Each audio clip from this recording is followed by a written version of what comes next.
नमस्कार, आप सभी का ऋणमा स्टडी पॉइंट की ऑनलाइन मैथ क्लास में स्वागत है। आज के इस वीडियो में कक्षा 8 के गणित विषय की प्रश्नावली 6.4 में वर्गमूल अभाज्य गुणनखंड विधि द्वारा कैसे हल करते हैं वो सीखेंगे। आज का जो अपना वीडियो है वो कक्षा 8 के गणित के लिए है और प्रश्नावली 6.4 भाग विधि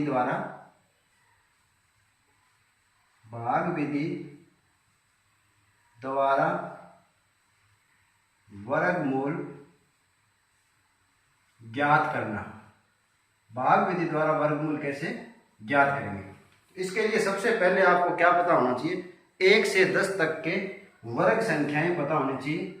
कि जैसे यहां मैं लिखता हूं संख्या और यहां उसका वर्ग लिखते हैं।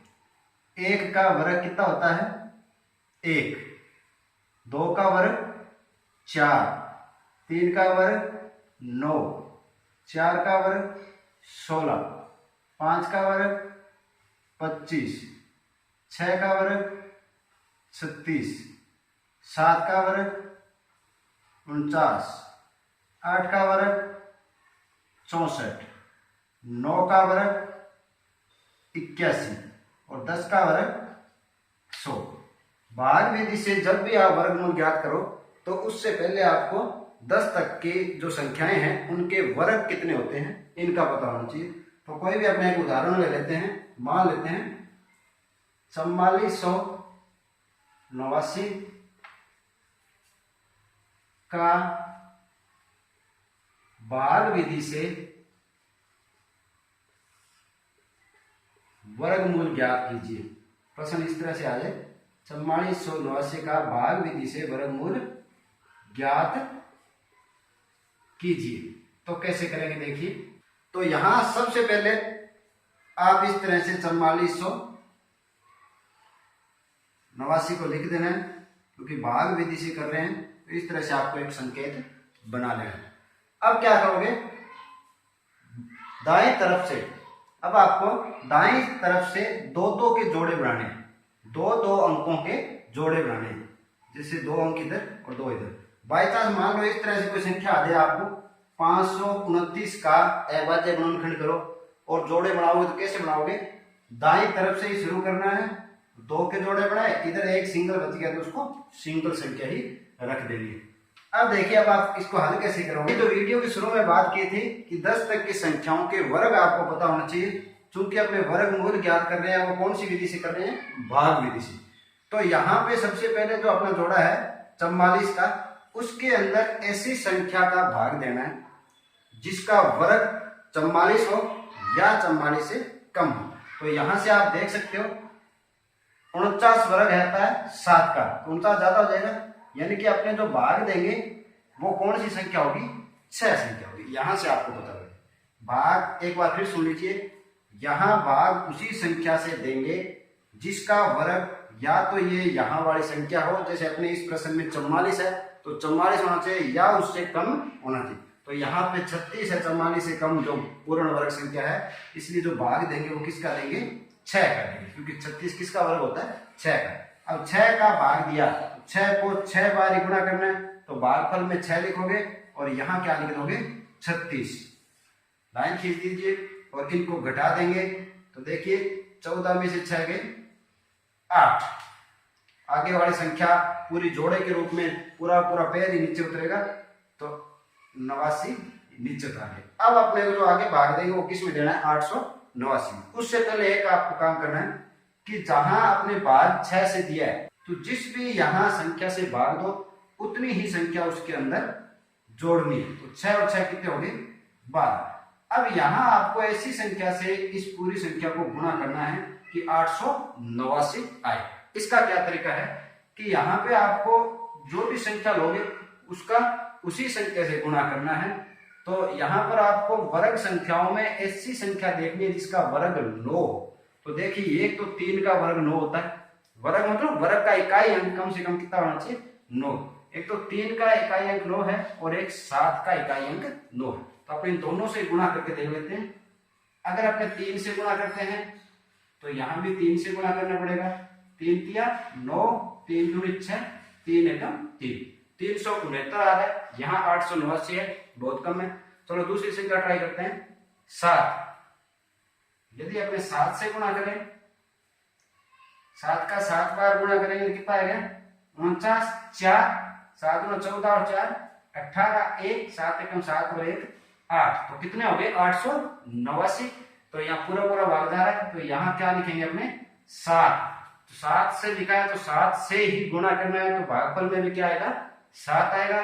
तो 127 7 कितने होते हैं? 889। घटाएंगे तो क्या बच गया? शेषफल 0 बच गया। तो अब देखिए, जब शेषफल 0 बच जाता है तो जो भागफल आता है आपका, यहाँ भागफल अपना कितना है? 67। वो इस संख्या का क्या होगा? वर्गमूल होगा। तो लिख सकते हैं अपने, आता है वर्गमूल बराबर 67। इस तरह से आप भाग विधि के द्वारा वर्गमूल ज्ञात कर सकते हैं। एक छोटा उदाहरण और ले लेते हैं। 256 का वर्गमूल भाग विधि से ज्ञात करना है। तो सबसे पहले आपको क्या होता है? 256 को इस तरीके से आपको लिख देना। अब दाईं तरफ से जोड़े बनाएंगे, दो संख्याओं के दो जो अंक है उनके जोड़े बनेंगे 56, और यहाँ सिर्फ 2 बच गए। अब आपको क्या काम में लेना है? जो 10 तक के वर्ग है, संख्याओं के वर्ग है, उनको ध्यान में रखते हुए ही इसके अंदर क्या है? भाग देना है। तो सबसे पहला जो भाग देंगे वो किस में देंगे? 2 में देंगे। तो आपको यहाँ पता करना है कि जो 2 या 2 से कम किस संख्या का वर्ग है। तो यहाँ 2 है नहीं, 2 से कम वर्ग है जो है 1 है, वो किस संख्या का है? 1 का ही है। तो जो भाग जाएगा वो 1 से ही जाएगा। 1 से भाग देंगे तो 1 गुणा 1, जितनी संख्या से भाग दो उसको उतनी संख्या से गुणा। 1 गुणा 1 क्या होता है? 1। घटाएंगे तो क्या बच गया? 1। आगे वाला पूरा पूरा जोड़ा उतरेगा 56। अब उसके बाद आपको क्या करना है कि जिस संख्या से भाग दिया उसमें उतना ही जोड़ देना है। 1 और 1 कितने हो गए? 2। अब भाग किससे देंगे? इस 2 से नहीं देंगे, इस 2 के आगे एक ऐसा अंक लिखेंगे जिससे इस पूरी संख्या को गुणा करने से 156 आए। ध्यान आपको यह रखना है कि यदि यहाँ पे 2 के आगे आपने 2 लिखा तो 2 से गुणा करना है, 2 के आगे 3 लिखा तो 3 से गुणा करना है। जितना जो अंक यहाँ लिखोगे उसको उतने ही अंक से इससे गुणा करना है। अब अपने को पता कैसे लगेगा कि जो भाग है वो 156 में कौन से अंक का जाएगा? तो यहां से आपको पता लगेगा कि ऐसे कौन सी जो संख्या है जिनका इकाई अंक 6 है। तो आप यहां से देख सकते हो, एक तो 4 होती है संख्या, उसका इकाई अंक जो 4 का वर्ग होता है उसका इकाई अंक कितना होता है? 6 होता है। दूसरा है 6 का जो वर्ग होता है उसका इकाई अंक भी 6 होता है। तो यानी इसमें अपने 2 संख्या से भाग दे सकते हैं, या तो 4 का या 6 का। पहले 4 का देख लेते हैं। अगर यहाँ पे 4 लिखेंगे तो 4 से गुणा करेंगे, 4 चौके 16, 1 4 दूनी 8 9 96, कम है, अभी भाग हो जाएगा। तो 6 का देख लेते हैं। 2 के बाद अगर 6 से गुणा करें, 6 का पढ़ा 6 बार बड़ा 36, 3 6 दूनी 12 और 3 15। तो ये भाग पूरा पूरा जा रहा है। तो यहाँ पे क्या लिखेंगे? 6। यहाँ 6 लिखा है तो यहाँ भी 6 आपको लिखना है। तो 26 छिक्का कितने होते हैं? 156। घटा दीजिए, कितना उत्तर आया? शेषफल कितना आया? 0। घटा दीजिए, शेषफल कितना आया? 0। जब शेषफल 0 आता है तो जो भागफल होता है वही क्या होता है? वर्गमूल होता है। अतः वर्गमूल बराबर कितना हो गया? 16। तो उम्मीद करता हूं कि आज का पढ़ाया हुआ टॉपिक आपको अच्छी तरह से समझ आया होगा।